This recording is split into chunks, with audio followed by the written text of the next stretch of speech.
जय गीता भागवत।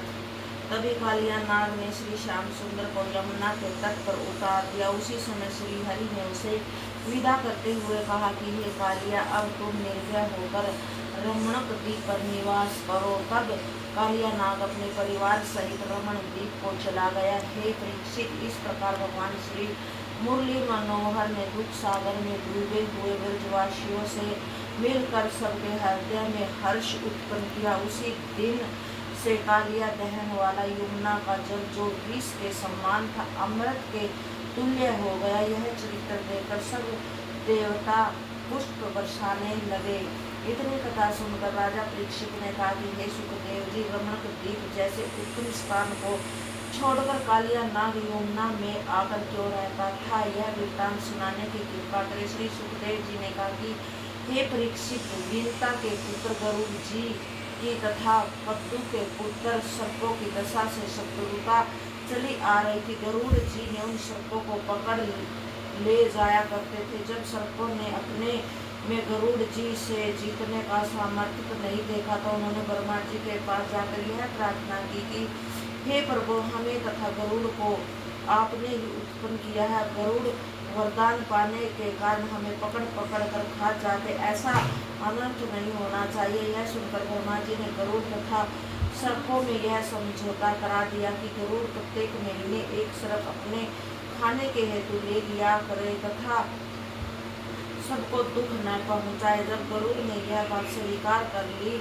तो सर्प उनके लिए प्रत्येक अमावस के दिन एक सर्प पीपल के वृक्ष के नीचे रखा पर आने लगे। किंतु पद्दू के पुत्र कालिया ने इस बात को अस्वीकार करके उनके भक्षण सर्पों को भी खाने लगा। जब गरुड़ जी को इस बात का पता चला तब उन्होंने बहुत क्रोध आया और गरुड़ ने उसे अपनी चोंच तथा पंखों से घायल करके नीचे गिरा दिया।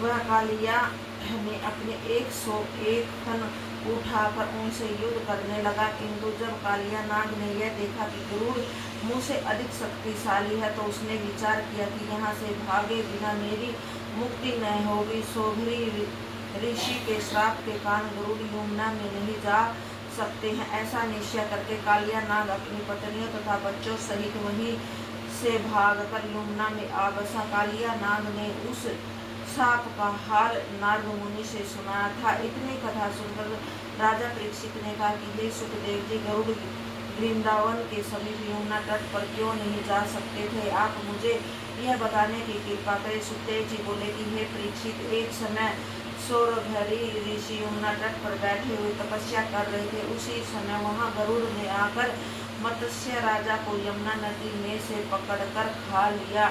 यह देखकर जब जंतु सब अति व्याकुल हो गए तब सौरभ ऋषि ने क्रोध करके कहा कि रे गरुड़, मैं तुम्हें यह श्राप देता हूँ कि यदि तुम फिर कभी इस स्थान पर आओगे तो तुम्हारी मृत्यु हो जाएगी। हे राजन, इसी श्राप के कारण गरुड़ वहाँ नहीं जा सकते थे। अस्तु, जब से कालिया नाग वहाँ आकर रहने लगा तब से उस स्थान का नाम कालिया दह पड़ गया। इतनी कथा सुनाकर श्री सुखदेव ने कहा कि हे परीक्षित, कालिया नाग को विदा करने के उपरांत श्री कृष्ण जी बालकों के समान कांपते हुए भयभीत बने से दौड़कर यशोदा की गोद में जा चुके। उसी समय यशोदा ने उन्हें बड़े प्रेम पूर्वक अपने हृदय से लगा लिया।